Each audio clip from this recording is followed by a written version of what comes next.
राजा हरिश्चंद्र की ऐतिहासिक कहानी।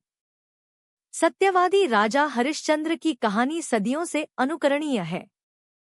सत्य की चर्चा जब भी कही जाएगी, महाराजा हरिश्चंद्र का नाम जरूर लिया जाएगा। सूर्यवंशी सत्यव्रत के पुत्र राजा हरिश्चंद्र, जिन्हें उनकी सत्यनिष्ठा के लिए आज भी जाना जाता है। उनकी सत्य के प्रति निष्ठा उनके युगों बाद भी सत्य का प्रतीक बनी हुई है। इनका युग त्रेता माना जाता है। राजा हरिश्चंद्र अयोध्या के प्रसिद्ध सूर्यवंशी राजा थे जो सत्यव्रत के पुत्र थे। ये अपनी सत्यनिष्ठा के लिए अडिग रहे और इसके लिए इन्हें अनेक कष्ट सहने पड़े। ये बहुत दिनों तक पुत्रहीन रहे पर अंत में अपने कुलगुरु वशिष्ठ के उपदेश से एवं वरुणदेव की उपासना से इन्हें पुत्र प्राप्त हुआ। सत्यवादी हरिश्चंद्र। राजा हरिश्चंद्र सच बोलने और वचन पालन के लिए मशहूर थे।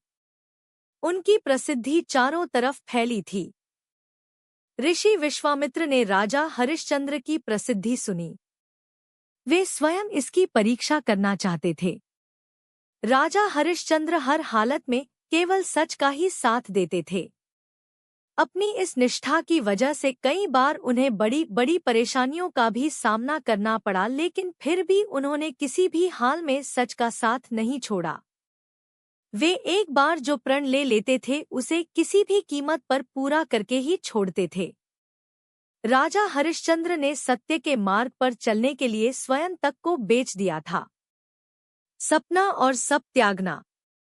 इनकी पत्नी का नाम तारामती था और पुत्र का नाम रोहिताश्व। ये दोनों भी धार्मिक चरित्र के थे।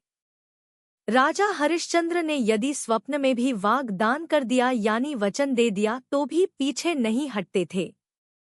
ऋषि विश्वामित्र की शक्ति से राजा हरिश्चंद्र ने सपना देखा कि उन्होंने अपना सारा राजपाट विश्वामित्र को दान में दे दिया है।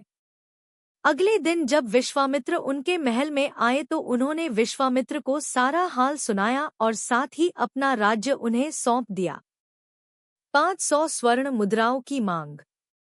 जाते जाते विश्वामित्र ने राजा हरिश्चंद्र से दान उपरांत दक्षिणा में 500 स्वर्ण मुद्राओं की मांग की। विश्वामित्र ने राजा को याद दिलाया कि राजपाट के साथ राज्य का कोष भी वे दान कर चुके हैं और दान की हुई वस्तु को दोबारा दान नहीं किया जाता। तब राजा ने अपनी पत्नी और पुत्र को बेचकर स्वर्ण मुद्राएं हासिल की, लेकिन वो भी 500 नहीं हो पाईं। राजा हरिश्चंद्र ने खुद को भी बेच डाला और सोने की सभी मुद्राएं विश्वामित्र को दान में दे दी। अपनी मर्यादा को निभाया। राजा हरिश्चंद्र ने खुद को जहां बेचा था वह श्मशान का चांडाल था।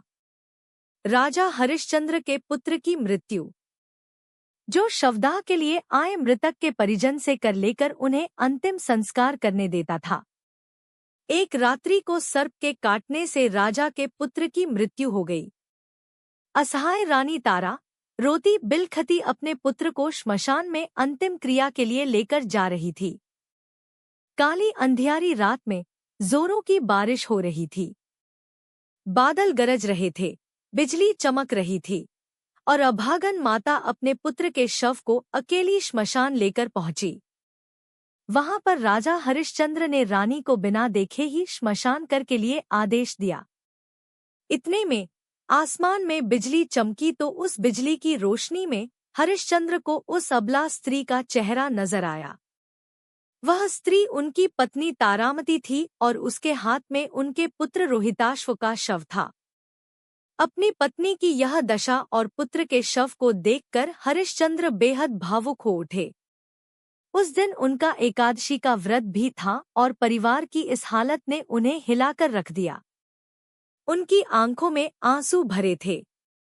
कर्तव्यपरायण राजा हरिश्चंद्र, लेकिन फिर भी वह अपने कर्तव्य की रक्षा के लिए आतुर थे। भारी मन से उन्होंने अपनी पत्नी से कहा कि जिस सत्य की रक्षा के लिए उन्होंने अपना महल राजपाट तक त्याग दिया, स्वयं और अपने परिवार को बेच दिया, आज यह उसी सत्य की रक्षा की घड़ी है। राजा हरिश्चंद्र ने अपनी पत्नी से कहा, तुम्हें श्मशान में अपने पुत्र के अंतिम संस्कार के लिए निर्धारित कर देना ही होगा। रानी तारा कर के रूप में अपनी साड़ी का टुकड़ा फाड़ कर देने की कोशिश करती है। उसी समय आकाशवाणी हुई और स्वयं ईश्वर प्रकट हुए और उन्होंने राजा से कहा, हरिश्चंद्र, तुमने सत्य को जीवन में धारण करने का उच्चतम आदर्श स्थापित किया है। तुम्हारी कर्तव्यनिष्ठा महान है। तुम इतिहास में अमर रहोगे। और राजा की ली जाने वाली, दान वाली परीक्षा तथा कर्तव्यों के प्रति जिम्मेदारी की जीत बताई। हरिश्चंद्र ने ईश्वर से कहा, अगर वाकई मेरी कर्तव्यनिष्ठा और सत्य के प्रति समर्पण सही है तो कृपया इस स्त्री के पुत्र को जीवन दान दीजिए। इतने में रोहिताश्व जीवित हो उठा। ईश्वर की अनुमति से विश्वामित्र ने हरिश्चंद्र का राजपाट भी उन्हें वापस लौटा दिया। महाराज हरिश्चंद्र ने स्वयं को बेचकर भी सत्यव्रत का पालन किया। यह सत्य एवं धर्म के पालन का एक बेमिसाल उदाहरण है। आज भी महाराजा हरिश्चंद्र का नाम श्रद्धा और आदर के साथ लिया जाता है।